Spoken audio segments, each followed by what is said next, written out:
Howdy y'all, I'm Robin Ariel Ross St. Clair Holgate. I'm a country music singer, doing a series of interviews with Aces High Corral. And so what do you want to know? Hello, Robin, how are you doing today? Oh, I'm doing good. And you are Miss Vi, you're Miss Vi, Yeah, I am Miss Bibb. Yeah, I am Miss Bibb. Okay, I understand you wrote a book a couple years ago. What was your book about? I wrote the book 2001. It's called Pray, Pray, courtesy of the United States government. It's a book about extraterrestrial contact, UFOs, that kind of thing. Is this from personal experience or Correct. a generalization? Correct. It's personal experience. It's things that have happened to me over the years and how I was able to put that together into an understanding that extraterrestrial life does exist. So, like most of us, you do have a strong belief in UFOs and aliens and extraterrestrial life, in other words, intelligent life on other planets, right? I don't believe. I know for a fact that ET exists because of things that I've seen and experienced over my lifetime. I think belief is for people who don't have any experiences to draw on. So you believe that you do believe that ancient aliens have visited us in the past? I believe that there. Oh, I believe and I know through facts that extraterrestrial contact has occurred from the beginning of time of humanity to the present. Yes. Oh, cool, groovy. Because there's a lot of us out there who do believe in UFOs and aliens, and because the truth is in the pudding. Look at all of it's in every culture out there. Some of us are very intelligent, very well read. We do read the books. We see the TV shows. We see the news shows. We watch stuff. We know stuff. I myself have seen the writing on the wall, the ancient hieroglyphs in this ancient Egypt, the Toltecs, Japan, China, Aztec. Well, I think it's just a matter of looking at some of our professional scholars and researchers, Dr. Stephen M. Greer, Dr. John E. Mack, Philip Snyder, Dr. Stephen Hawkins, and the list goes on and on and on and on. So, these are based on facts, not beliefs. I don't think Stephen Hawkins bases a whole lot on belief. He bases his knowledge and his statement that ETs exist and that humans should not really go looking for ET because humans are aggressive, violent, and non-conforming to what he believes extraterrestrial life is. So you are a follower of Dr. Stephen Greer?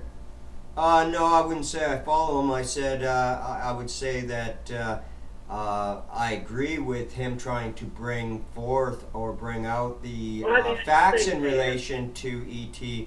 And back in 2002, I pushed a lot of his information into the public realm through my room, Knowledge, Life, and Aliens. So you more or less you're a fan, but you did have a chat room. I'm a fan of anybody that wants to promote truth and understanding to the masses, yes. Cool. That's really cool. And you did have this chat room, and you talked about different things, and you were harassed, and you were made fun of. And very now strongly you were harassed, stalked, yes. Correctly? I was basically quote-unquote gang stalked, which is systematic stalking, harassing, intimidating, with the intent to close my room for good, which took a number of years. But yes, these stalkers and harassers who stated that they would have my room closed did end up having my room closed. Just because you believe in UFOs and aliens. Because I talked about circle of friends who do believe in the same thing. Because I talked about facts concerning extraterrestrial life. This room was for open people, honest people talking about their own experiences, philosophy, religion, contact, that kind of thing. So people were very open and understanding, and a number of people systematically entered the room and made it impossible to have conversations or to speak about our own experiences. So I've had a very bad. I've had a very. And because of your beliefs and stuff, you were more or less set up and accused of a crime that you didn't commit. Well, that's correct. These same stalkers and harassers told me that they would either have me convicted of a crime or well, either be in jail or under the jail. So their meaning was quite clear. They would either have me killed or they would have me convicted, and in doing so would shut me up and close my room. They didn't want to hear about my book. They didn't want me to show my book to other people, and they didn't want me to talk about my experiences. And now they have very hateful videos out there using your image and your lyrics and your voice in some of them. Correct.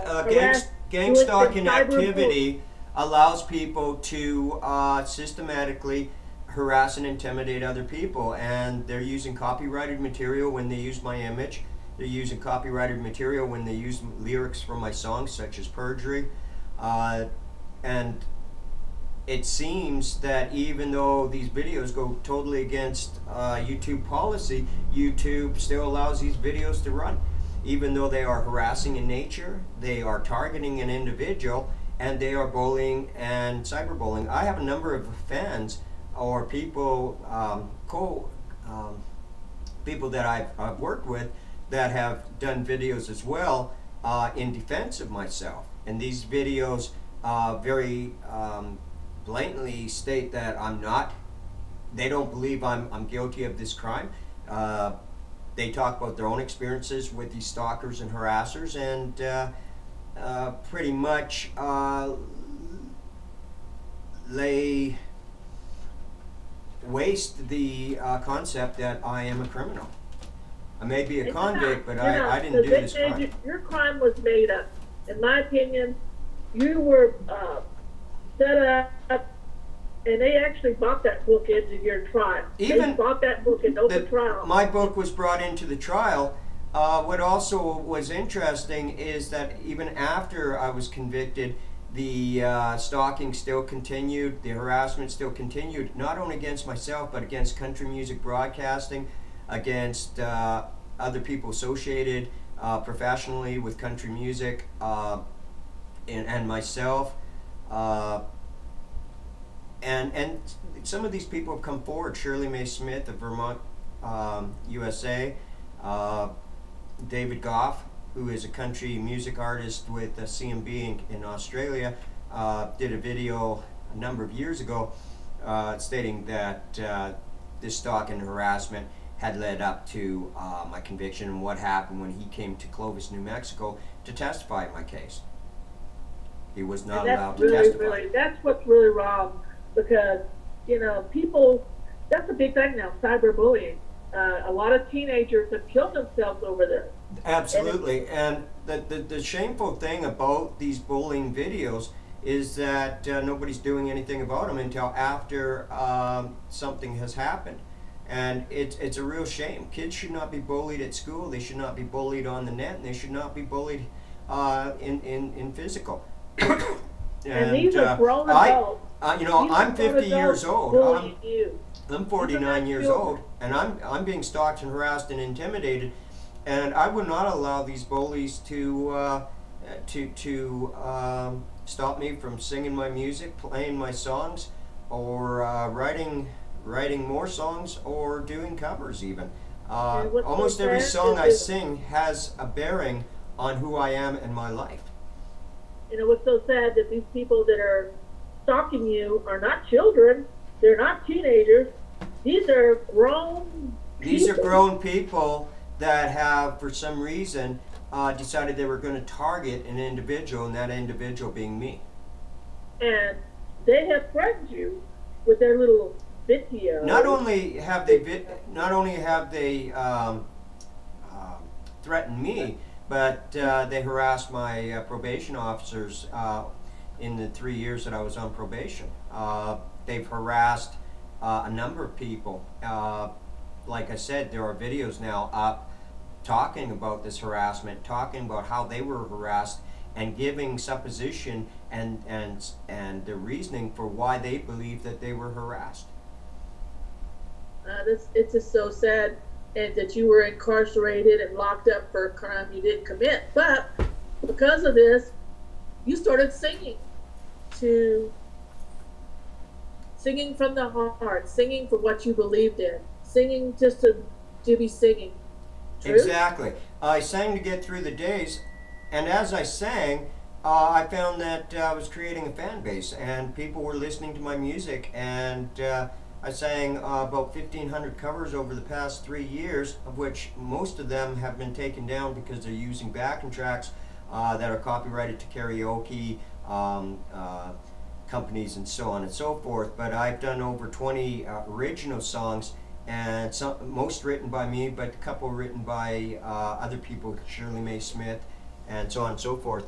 I believe we're out of time, but we'll be doing another video at some point soon, I believe. So yes, we'll be I'll doing just part 2 of interview with a singer, country music celebrity Robin Holgate. Thank you for attending, and come back now. and we're out. Okay, now let's see how that video came. I think that actually worked out good, because you're telling people that we're going to do another video. So this is good. This will be really neat, and I think people might like how this. that one turned out. God, why is it recording again? What the hell? Turn it off.